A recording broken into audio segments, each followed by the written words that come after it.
Trust me but don't ask questions. That's basically the position Cyril Ramaphosa has taken after suddenly removing Sisisi Tolashe from cabinet. And honestly, that's why this story is becoming bigger than just another minister getting fired. Because South Africans have seen this pattern before. A scandal builds quietly for months. Allegations pile up.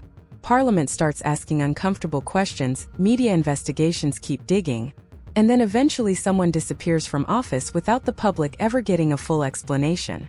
Tolashe had been under pressure for weeks. Reports linked her to controversial appointments inside the department, allegations of misuse of resources, and questions around luxury vehicles that were allegedly donated, but not properly declared. Ramaphosa says he asked her for a report, gave her a chance to explain herself, and then decided to remove her.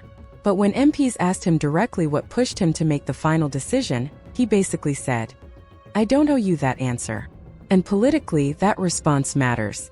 Because Ramaphosa built much of his image around accountability, clean governance, and restoring credibility after the Zuma years. That's been the central promise for years now. That institutions matter, transparency matters, ethics matter. So when he removes a minister under a cloud of allegations but refuses to fully explain why, people start asking whether accountability is still selective and carefully managed behind closed doors. What also makes this interesting is the timing. The ANC is heading toward another difficult political season, with local government elections approaching and public trust already under pressure. Removing Tolashe may be Ramaphosa trying to show decisiveness before the damage spreads further. But by refusing to clearly explain the decision, he's also leaving space for speculation to grow.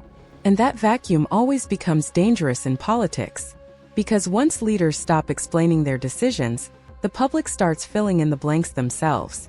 Some opposition parties are already saying the dismissal alone is not enough. They want investigations, possible criminal accountability, and answers about whether public money was improperly used. Others are asking a simpler question. If the allegations were serious enough to justify firing a minister, why shouldn't the public know exactly what happened?